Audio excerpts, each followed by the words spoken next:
I don't know how they did it, but Guardians of the Galaxy went 3 for 3 with their movies, and this might be one of the best MCU movies in general.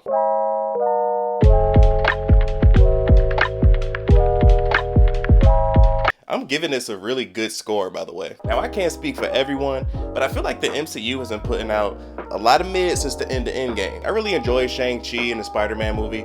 Doctor Strange I thought was okay. Everything else I could care less about. And for the record, I haven't seen any of the recent TV shows, and I have not seen the Christmas episode of Guardians of the Galaxy, so I don't know what impact that show has. I don't know what details I might have missed. So I'm judging it strictly as a standalone movie, and we are talking spoilers, so if you haven't seen this movie, leave respectfully, then come back. This movie was so good, and that's a lot coming from me because apparently I hate everything. The Guardians themselves give great performances as always, and you really feel for Peter Quill as he's struggling with this new relationship with Gamora. Chris Pratt and Zoe, excellent performances. I was never a big fan of Nebula, but I loved her in this movie. I love the character of Drax, that's my guy, but it sucks because Bautista said he doesn't want to play the character anymore, and it seems like a lot of the cast is tired of their roles. Mantis is usually pretty hit or miss for me, but she has some really good moments in this movie. I feel like they did a great job highlighting each character and giving everyone their own moment. Rocket was the star of the show, but he was pretty much dead for like 75% of the movie. I'm not an emotional person, but I had to check myself during some of these scenes. You know, I had to remind myself who I am. Like when he was locked up and they kept putting an emphasis on how good it is to have friends, I knew they were all gonna die immediately. How could you not feel bad for Lila, Teefs, and Floor? I loved Floor. The MCU was pretty good at pulling their heartstrings from time to time. Like when Rocket was pretty much going to his version of heaven, great. I skipped almost every trailer for this movie, so I didn't even really know what to expect. I did find it weird though on social media they were releasing so many clips. I didn't expect Rocket to be gone for half the movie, which caught me off guard. I was disappointed at first, but with every flashback, it just continued to get better and better every time. A lot of unique, great looking locations, like the scene at Orgo Court, I think that's the name of it.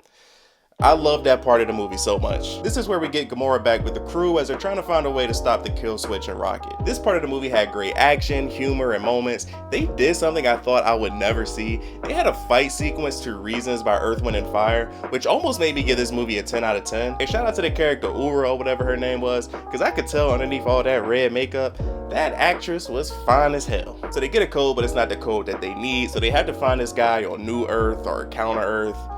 I don't remember what the name is. So the main villain in this movie, who we'll talk more about later, he's creating and destroying these experiments as he's trying to build the perfect society. Now we don't know how populated the New Earth is, but the planet gets blown up, and I would imagine it's millions, if not billions of people on there, and if so, he might have one of the highest body counts in the MCU. James Gunn just continues to make good movies, and his style fits these characters perfectly. Now I'm really curious what he's going to do with the DC universe, because I'm actually a fan of the serious tone that some of the DC films have. Like not everything needs to be a joke. Like I often joke that the first Guardians of the Galaxy movie destroyed Disney and the MCU because they try to fit that style of humor and everything. I don't like any of the Thor movies because they made him an idiot.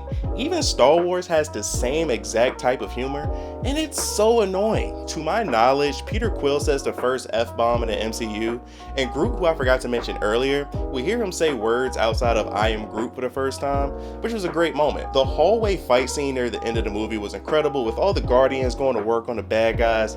Great soundtrack, great movie. This is always my favorite part of these reviews. Let's talk about the stuff that I don't like. Like I said in my John Wick 4 review, usually in movies, video games, sports, whatever, usually I root for black people. I did not like the villain here. From a story perspective, I like what he was doing, like trying to build the perfect society and doing all these weird experiments. That stuff was interesting to me. He killed a bunch of people, real bad guy stuff. I just didn't like the performance from the actor, and I wouldn't even really blame him. I feel like it was more of a writing issue I had a problem with. I just didn't like his over-the-top mannerisms, but maybe that's just who the character is. I don't know, I didn't read comics growing up. I also wish that the final fight scene was longer. I mean, the entire movie they built up the relationship between Rocket and him, and the final fight scene might have been 2-3 minutes long. From what I remember, it seemed like Rocket hit a switch, then he shot him. The Guardians came out of nowhere, they just started whipping his ass, and to be the final fight of the movie, it just seemed rushed. Adam Warlock. what was the point of his character? When you think about it, the only reason he was there was so that he could save Peter at the end of the movie. I like the actor that plays him, and I'm not gonna be mad when I see Adam in future movies. He just doesn't have a purpose here. He almost killed Rocket to start the movie off, but they could have did that with any generic character. I'm sure he's gonna be expanded in future movies. This just wasn't a good introduction. Going into the movie, everyone thought either Drax or Rocket was gonna die for obvious reasons, and they don't. I wanted someone to die because I want Disney to stop being scared and make a bold decision. I remember going into Ant-Man with everyone thinking, somebody is definitely gonna die here. Nothing happens. People thought somebody was gonna die here. Nothing happens. And look, it's not even a big deal. I'm just a depressing person. I hate always having happy endings, and that's why Infinity War is one of my favorite movies. I actually ended up liking everyone having their moment and walking into the sunset. From Disney's perspective, I get it because they can bring anyone back since they're all alive. Like maybe Batista changes his mind one day. As of this recording, Guardians is floating around 110 million in its opening weekend. On Rotten Tomatoes, it has a critics rating of 81% and a fans rating of 95%. I'm with the fans on this one. I give this a strong, solid 9.